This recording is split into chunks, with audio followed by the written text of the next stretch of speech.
This episode is brought to you by Marvel Studios Echo. All episodes streaming January 9th, only on Hulu and Disney+. Rated TV MALV. Viewer discretion advised. Maya Lopez has betrayed her mentor, the notorious Kingpin. Now on the run, she returns to her hometown to prepare for the biggest fight of her life. Don't miss Marvel Studios' hardest-hitting series yet. An epic 5-episode event. Marvel Studios Echo. All episodes streaming January 9th, only on Hulu and Disney+.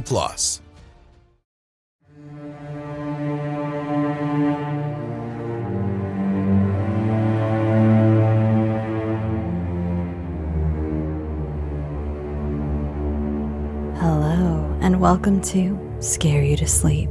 I'm your host, Shelby Scott, and I'm going to read you a bedtime story. It's been quite a while since I dusted off an old story, and I thought that, combined with the fact that Mike Flanagan's show of the same name is out now, what's a more perfect time to read this Edgar Allan Poe classic? It was first published in 1839 in Burton's Gentleman's Magazine, then included in the collection Tales of the Grotesque and Arabesque in 1840. So, without further ado, here is The Fall of the House of Usher.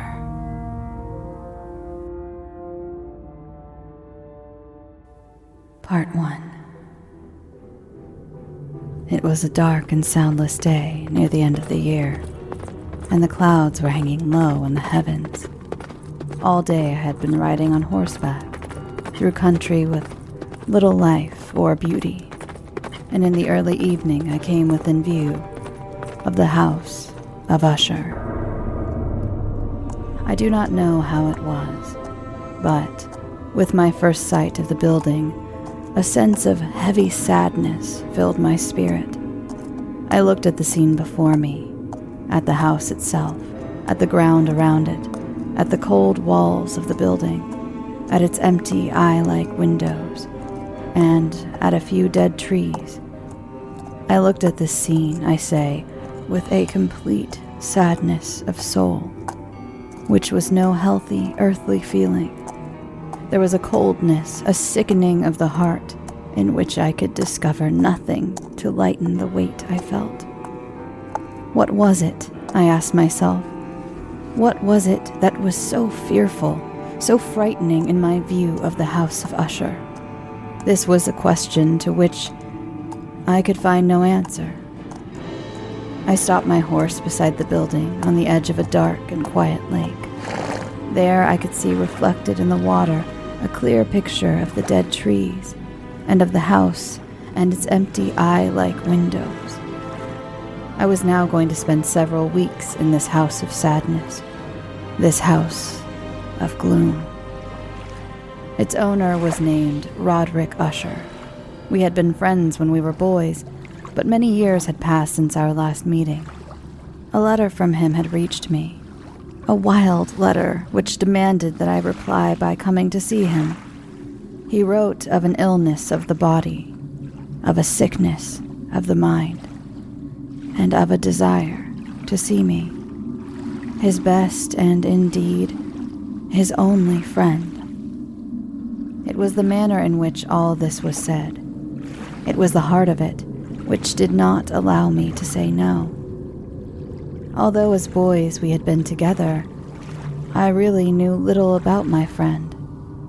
I knew, however, that his family was a very old one, had long been famous for its understanding of all the arts, and for many quiet acts of kindness to the poor.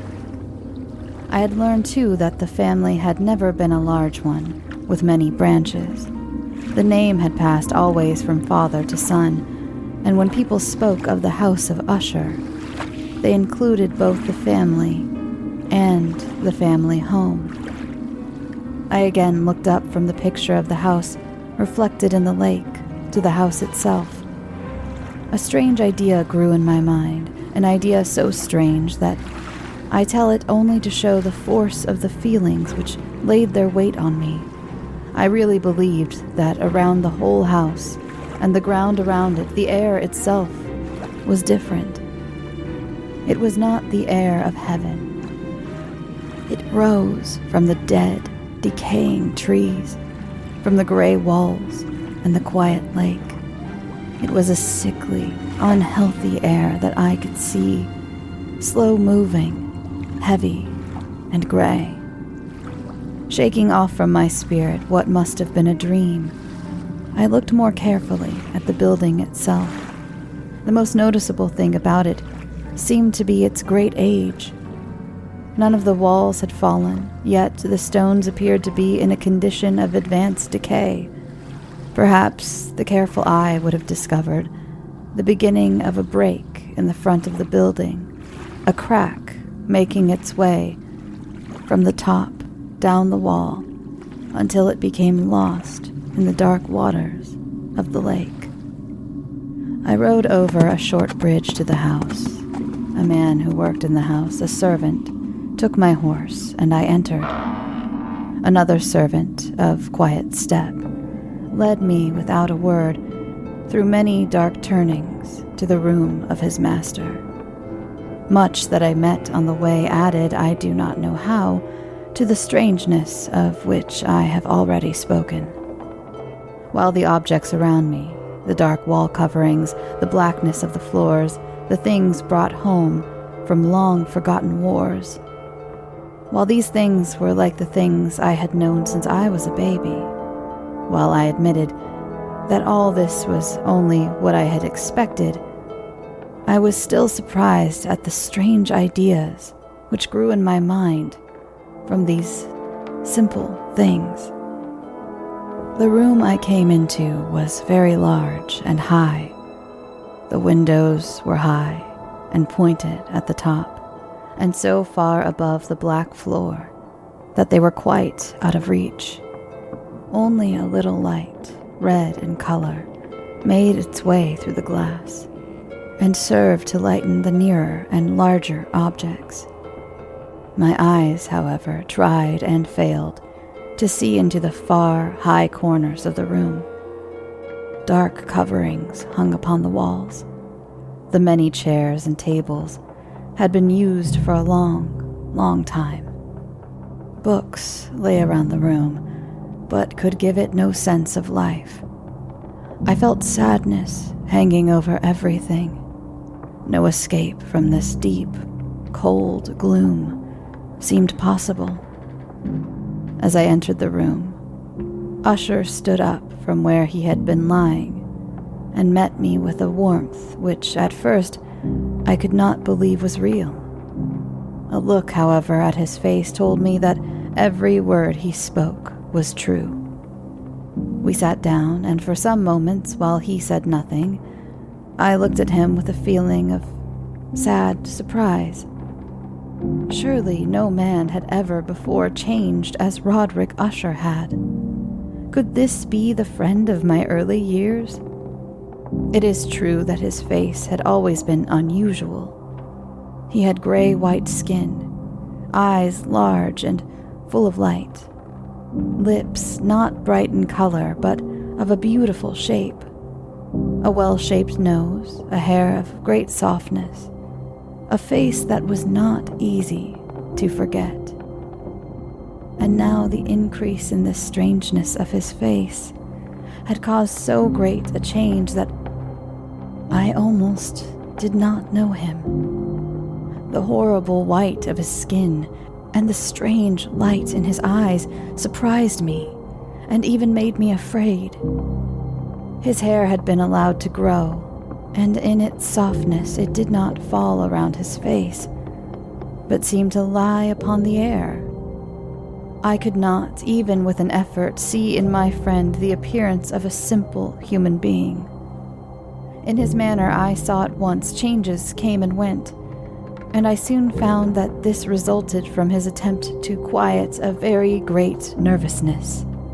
I had indeed been prepared for something like this, partly by his letter and partly by remembering him as a boy.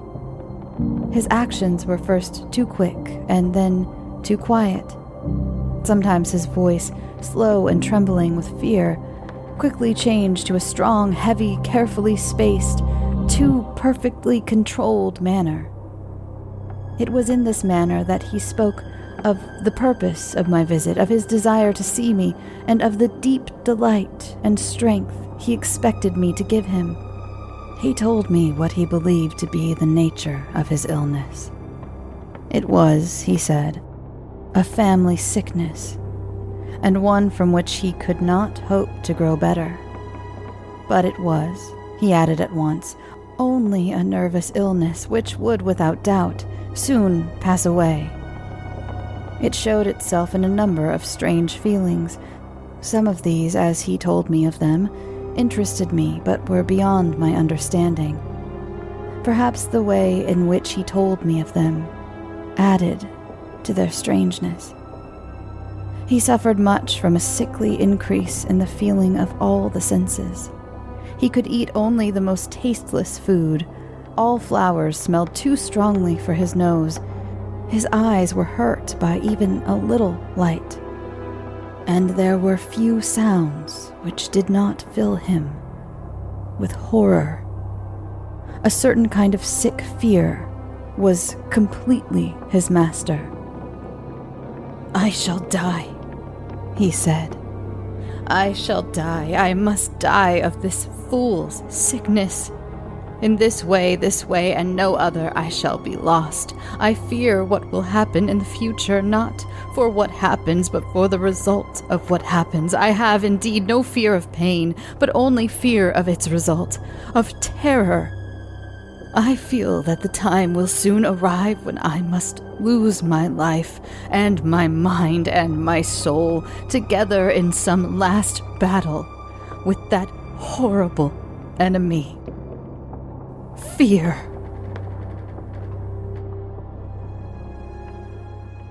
Hey there, it's the new year. You've got mood boards and resolutions, and work is back in full swing, and you don't need any extra stress in your life. And Factor's ready-to-eat meal delivery takes the stress out of meal planning and sets you up for success in the new year. Skip the grocery stores, prep work, and cooking fatigue. Instead, get chef-crafted, dietitian-approved meals delivered right to your door, with over 35 meals to choose from per week, including options like keto, calorie smart, vegan plus veggie, and more. Plus over 55 weekly add-ons. You'll have a ton of nutritious and flavorful options to kickstart your resolutions. Forget frantic lunch preps and rush dinners. Factor's 2-minute meals are your secret weapon in the new year. Fuel up fast with restaurant-quality meals, all delivered right to your door. Factor now offers loads of snack options like breakfast, smoothies, juices, snacks, and more to keep me going no matter what's on the schedule. Skip the overpriced takeout trap.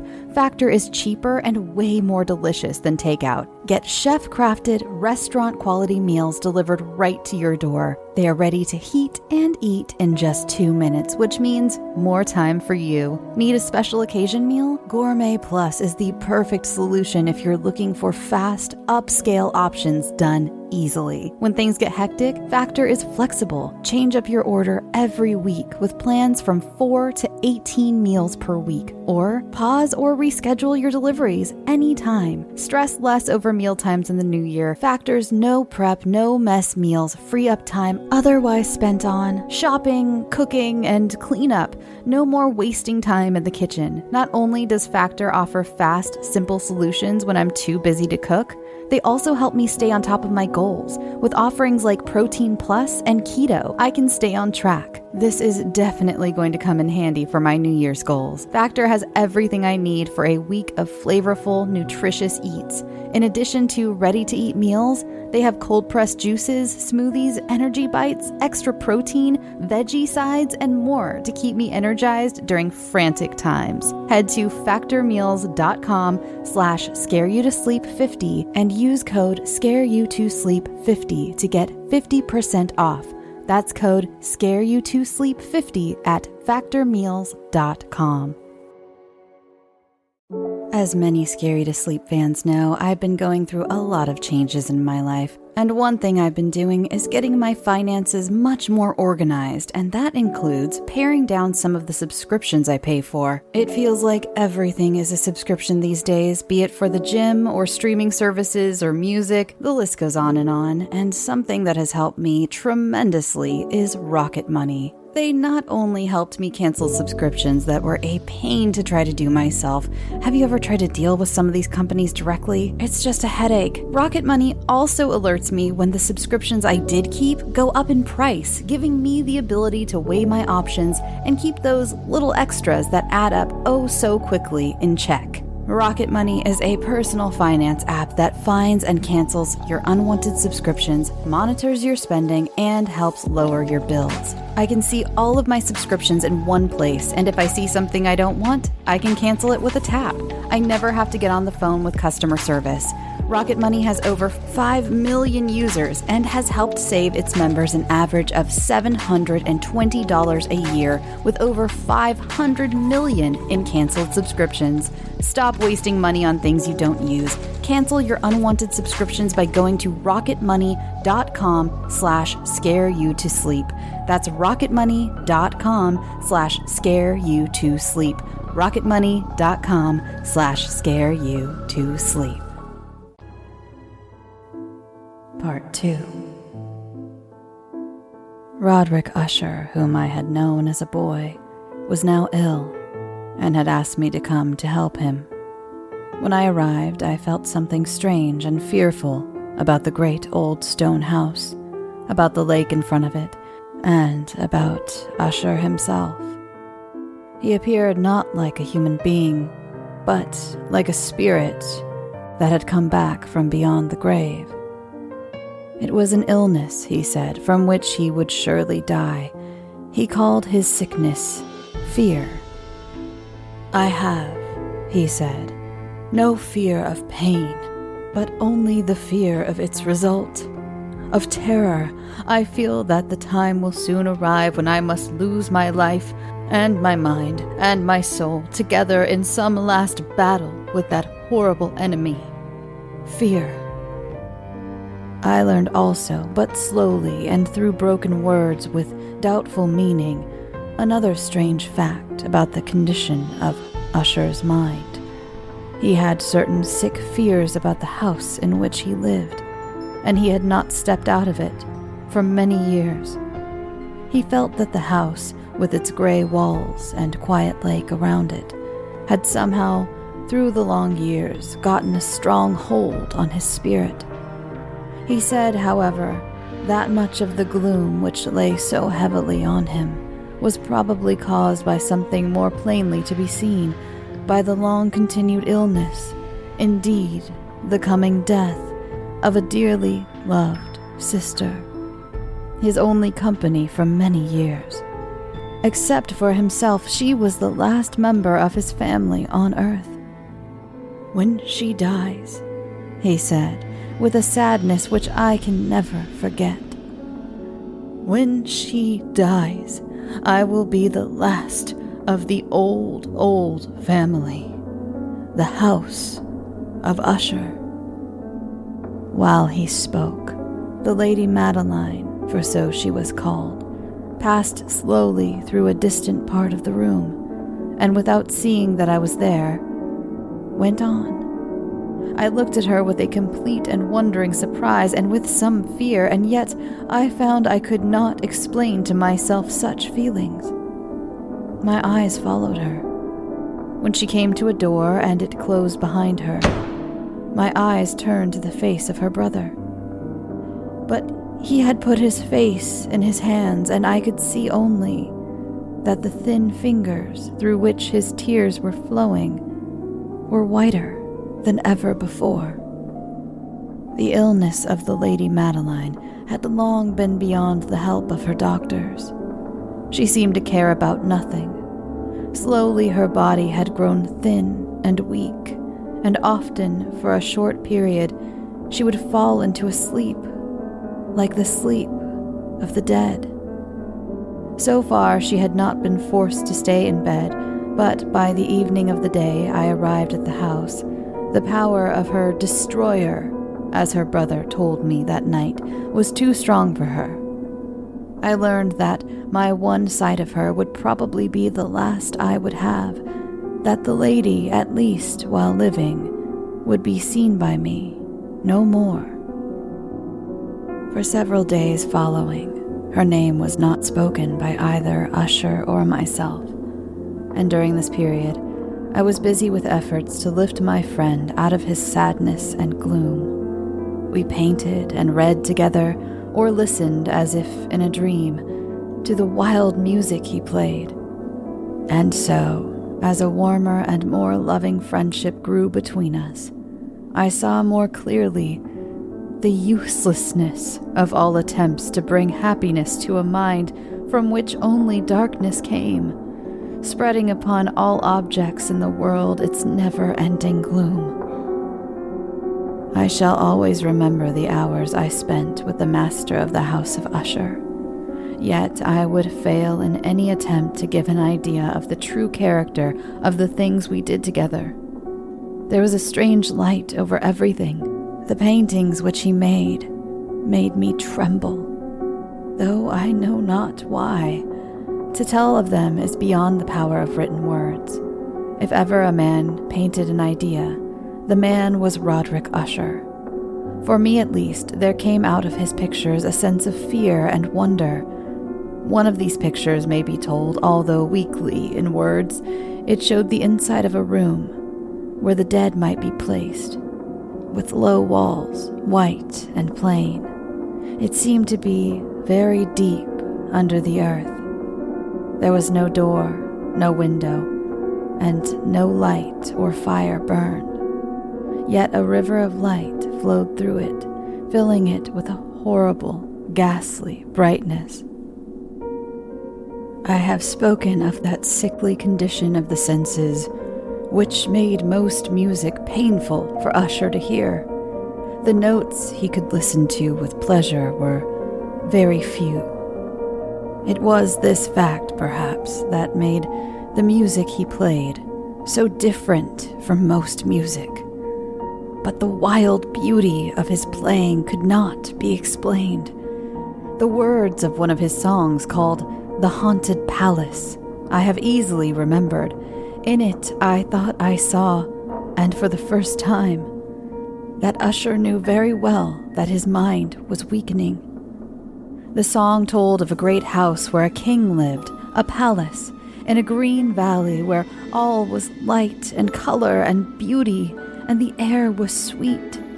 In that palace were 2 bright windows, through which people in that happy valley could hear music and could see smiling ghosts, spirits moving around the king.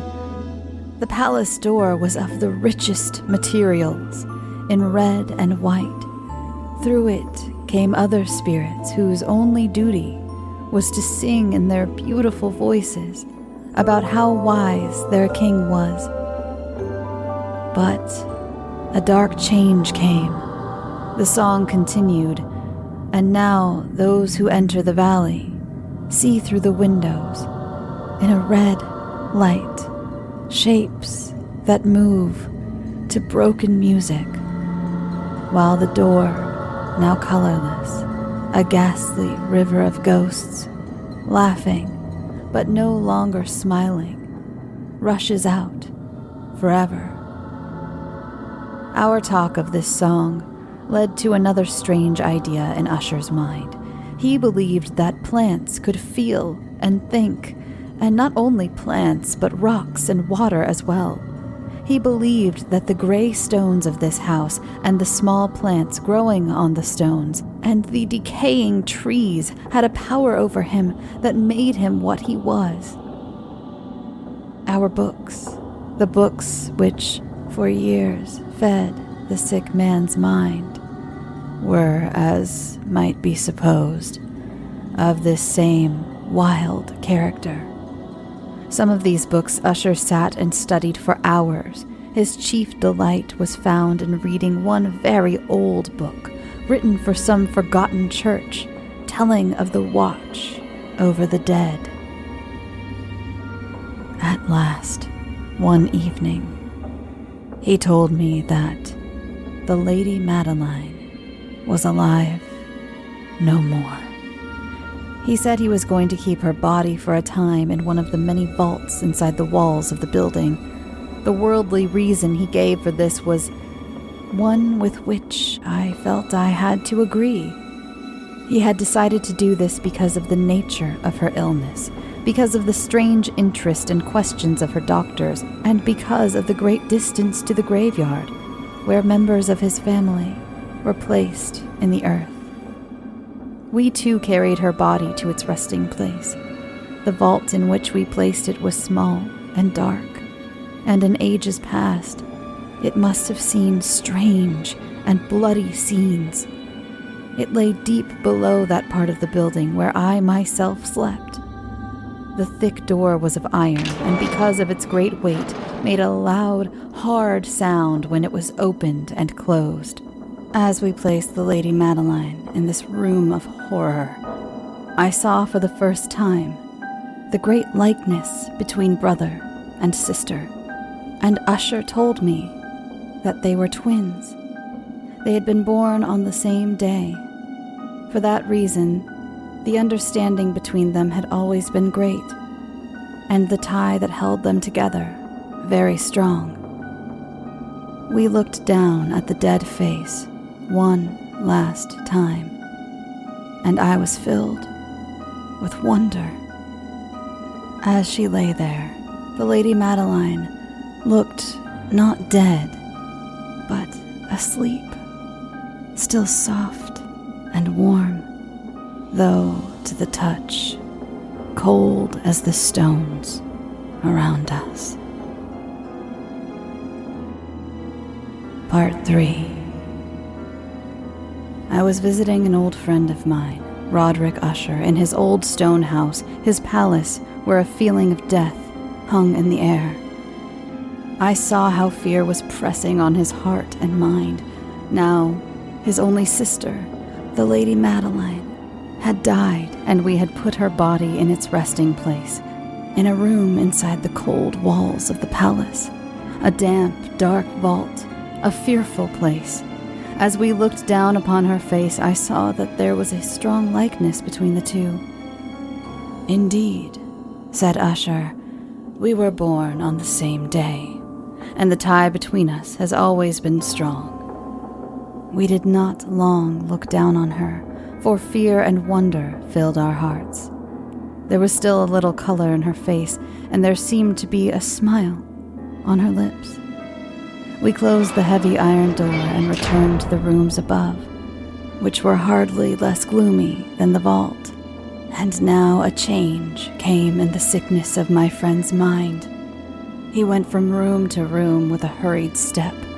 His face was, if possible, whiter and more ghastly than before, and the light in his eyes had gone. The trembling in his voice seemed to show the greatest fear. At times he sat looking at nothing for hours, as if listening to some sound I could not hear. I felt his condition slowly but certainly gaining power over me. I felt that his wild ideas were becoming fixed in my own mind. As I was going to bed, late in the night of the 7th or 8th day, after we placed the Lady Madeline within the vault, I experienced the full power of such feelings. Sleep did not come while the hours passed. My mind fought against the nervousness. I tried to believe that much, if not all, of what I felt was due to the gloomy room, to the dark wall coverings, which in a rising wind moved on the walls. But my efforts were useless. A trembling I could not stop filled my body, and fear without reason caught in my heart. I sat up, looking into the darkness of my room, listening, I do not know why, to certain low sounds which came when the storm was quiet. A feeling of horror lay upon me like a heavy weight. I put on my clothes and began walking nervously around the room. I had been walking for a very short time when I heard a light step coming toward my door. I knew it was Usher. In a moment I saw him at my door, as usual, very white, but there was a wild laugh in his eyes. Even so, I was glad to have his company. "And have you not seen it?" he said. He hurried to one of the windows and opened it to the storm. The force of the entering wind nearly lifted us from our feet. It was indeed a stormy but beautiful night, and wildly strange. The heavy, low-hanging clouds, which seemed to press down upon the house, flew from all directions against each other, always returning and never passing away in the distance. With their great thickness, they cut off all light from the moon and the stars. But we could see them, because they were lighted from below by the air itself, which we could see rising from the dark lake and from the stones of the house itself. "You must not, you shall not look out at this," I said to Usher, as I led him from the window to a seat. "This appearance which surprises you so has been seen other places too. Perhaps the lake is the cause. Let us close the window, the air is cold. Here is one of the stories you like best. I will read, and you shall listen, and thus we will live through this fearful night together." The old book which I had picked up was written by a fool for fools to read, and it was not, in truth, one that Usher liked. It was, however, the only one within easy reach. He seemed to listen quietly. Then I came to a part of the story in which a man, a strong man full of wine, begins to break down a door, and the sound of the dry wood as it breaks can be heard through all the forest around him. Here I stopped, for it seemed to me that from some very distant part of the house, sounds came to my ears like those of which I had been reading.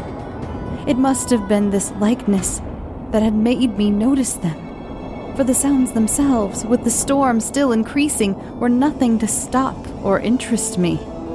I continued the story and read how the man, now entering through the broken door, discovers a strange and terrible animal of the kind so often found in these old stories. He strikes it and it falls with such a cry that he has to close his ears with his hands. Here again, I stopped. There could be no doubt. This time I did hear a distant sound, very much like the cry of the animal in the story. I tried to control myself so that my friend would see nothing of what I felt. I was not certain that he had heard the sound, although he had clearly changed in some way. He had moved slowly, his chair so that I could not see him well. I did see that his lips were moving, as if he were speaking to himself. His head had dropped forward, but I knew he was not asleep, for his eyes were open and he was moving his body from side to side. I began reading again and quickly came to a part of the story where a heavy piece of iron falls on a stone floor with a ringing sound. These words had just passed my lips when I heard clearly, but from far away, a loud ringing sound, as if something of iron had indeed fallen heavily upon a stone floor, or as if an iron door had closed. I lost control of myself completely and jumped up from my chair. Usher still sat, moving a little from side to side. His eyes were turned to the floor. I rushed to his chair. As I placed my hand on his shoulder, I felt that his whole body was trembling. A sickly smile touched his lips. He spoke in a low, quick, and nervous voice, as if he did not know I was there. "Yes," he said, "I heard it. Many minutes, many hours, many days have I heard it, but I did not dare to speak. We have put her living in the vault. Did I not say that my senses were too strong? I heard her first movements many days ago, yet I did not dare to speak. And now, that story. But the sounds were hers. Oh, where shall I run? She is coming to ask why I put her there too soon. I hear her footsteps on the stairs.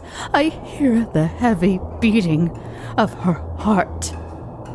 Here, he jumped up and cried as if he were giving up his soul. "I tell you, she now stands at the door." The great door to which he was pointing now slowly opened. it was the work of the rushing wind, perhaps. But no. Outside that door, a shape did stand. The tall figure, in its grave clothes, of the Lady Madeline of Usher. There was blood upon her white dress, and the signs of her terrible efforts to escape were upon every part of her thin form. For a moment, she remained trembling at the door. Then, with a low cry, she fell heavily in upon her brother. In her pain, as she died at last, she carried him down with her, down to the floor. He too was dead, killed by his own fear. I rushed from the room, I rushed from the house, I ran. The storm was around me in all its strength as I crossed the bridge. Suddenly, a wild light moved along the ground at my feet, and I turned to see where it could have come from. For only the great house and its darkness were behind me. The light was that of the full moon, of a blood-red moon, which was now shining through that break in the front wall, that crack which I thought I had seen when I first saw the palace. Then only a little crack. It now widened as I watched. A strong wind came rushing over me. The whole face of the moon appeared. I saw the great walls falling apart. There was a long and stormy shouting sound, and the deep black lake closed darkly over all that remained of the house of Usher.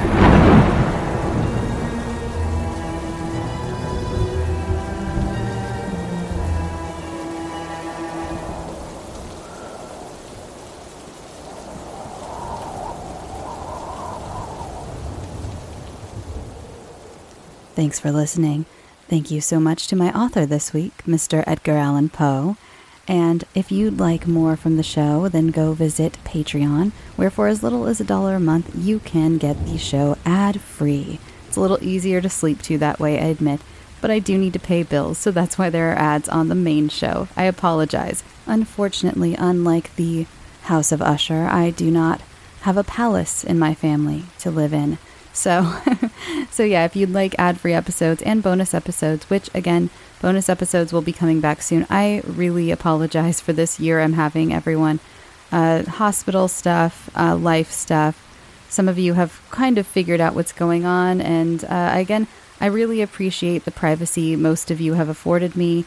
I'm not ready to talk about everything yet, but I really appreciate your support and your kind words and your kind DMs. And most of you have not speculated to me. You've just sent good vibes and love, and I really, really appreciate all of you. Even if I haven't gotten back to you, I seriously cannot be grateful enough for such an incredible audience. Seriously, you have been so kind and polite and appropriate. I know some people don't have that pleasure with some of their audiences on other types of content creation that I've come across. I've talked to friends and things about different types of audiences, and I just really appreciate all of you. Thank you so much. If you'd like to follow the show on social media, go to Instagram, Twitter, and I still have not set up the Blue Sky account, my bad. But Instagram, Twitter, and Facebook at Scare You to Sleep. The Facebook group is a group. You can just answer podcast, just so we know you're not a bot or a scam artist, or, scam artists can also be fans of the show. But if you'd like to be in there, please save your scamming for a different group and just answer podcast. I didn't mean to exclude you scam artists. Scam artists can like podcasts too. So let's see. This is the point of the show where I usually decompress and talk a little about my week. I currently have a cat in my lap. She is asleep, and my toes are falling asleep because I don't have anything to prop I'm short enough where my feet can't touch the ground with her in my lap, or she would tumble out. So I'm on my tiptoes, and she is none the wiser. She's just happy as a clam, or I guess happy as a cat in a lap. And this past weekend, I made some bread for my family. They absolutely loved it. And again, I have a white bread recipe that I've been tweaking and using. And so if you'd like that recipe, let me know. The only change I make to the recipe is I use half of the water that's required. Half of it, I use milk instead of water. But let me know if you'd like that recipe. It's a very good, just like go-to white bread recipe, basically. If you want your house to smell amazing and you want some really great French toast or just toast, it's fantastic. And I'm pretty sure you could turn that same recipe into some really good yeast rolls, but I have not tried yet. I have done it in 2 separate smaller loaves though, and that's another thing in the recipe. She has you do 2 separate small loaves. I combine it all into 1 loaf pan and just take down the temperature a bit, cook it for a little longer, and it's perfect. It actually comes out looking like, I was telling my friends, it looks like a cartoon, a loaf of bread in a cartoon. Like it looks like cartoon bread. I think that's another thing I love about it so much. Okay, everyone, I'm not going to keep you long. I hope you're all having a fantastic Halloween. I'm going to try to get out another guided nightmare before Halloween. We shall see how that goes. It should be out Monday. And I'm really excited about this one. It's something that I think all of you guided nightmare lovers anyway, I think are really going to enjoy. And yeah, I just hope you're having a fantastic spooky season. Not that spooky season isn't every day around these parts, but it feels a little extra spooky this time of year. All right, everyone, I'm going to go. Please, go listen to Skin Crawl. Listen to Skin Crawl. Leave some good reviews, please. The next episode will be out on the 31st on Halloween, and it's one that I wrote. Very excited about that. So go leave great reviews, please, for Skin Crawl. What else is out there right now? Nothing else right now, I don't think. And so just go drink your water and go get some sleep. Sweet dreams.